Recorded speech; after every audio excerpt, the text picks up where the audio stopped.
nama saya Wadi Musdalifah dari Fakultas Ilmu Sosial dan Ilmu Politik, jurusan Ilmu Pemerintahan.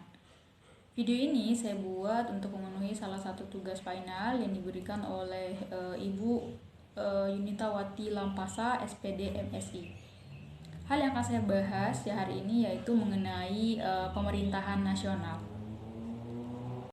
Pemerintahan Indonesia merupakan pemerintahan yang mengatur Indonesia berdasarkan Undang-Undang 1945.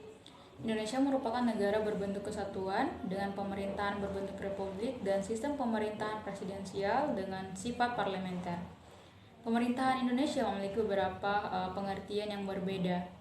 Pada pengertian yang luas, pemerintahan dapat merujuk secara kolektif pada 3 cabang kekuasaan, yakni cabang eksekutif, legislatif, dan yudikatif. Istilah ini juga diartikan sebagai lembaga eksekutif dan legislatif secara bersama-sama, karena kedua cabang kekuasaan inilah yang bertanggung jawab atas tata kelola bangsa dan pemerintahan dan pembuatan undang-undang. Sementara pada pengertian yang lebih sempit, pemerintahan hanya merujuk pada cabang eksekutif berupa kabinet pemerintahan, karena mereka adalah bagian dari pemerintahan yang bertanggung jawab atas tata kelola pemerintahan sehari-hari. Kekuasaan eksekutif dipimpin oleh seorang presiden yang merupakan kepala negara sekaligus kepala pemerintahan. Dalam menjalankan tugasnya, presiden dibantu oleh seorang wakil presiden. Kekuasaan legislatif terletak pada Majelis Permusyawaratan Rakyat yang dibagi menjadi 2 kamar, yaitu Dewan Perwakilan Rakyat dan Dewan Perwakilan Daerah. Cabang yudikatif terdiri dari Mahkamah Agung dan Mahkamah Konstitusi yang secara bersama-sama memiliki kekuasaan kehakiman.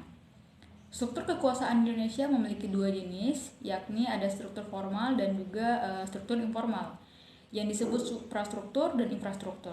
Suprastruktur adalah pemerintahan kekuasaan politik yang berdaulat dan unsur-unsur pemerintahan negara seperti eksekutif dan legislatif.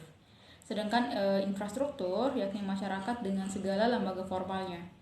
Dan salah satu tugas suprastruktur ini yaitu bagaimana membangun dan meningkatkan infrastruktur, karena pemerintah melakukan semua kegiatan untuk mengentaskan kemiskinan, mempercepat pembangunan, dan mensejahterakan masyarakat. Mungkin itu saja yang dapat saya bahas, lebih dan kurangnya mohon dimaafkan.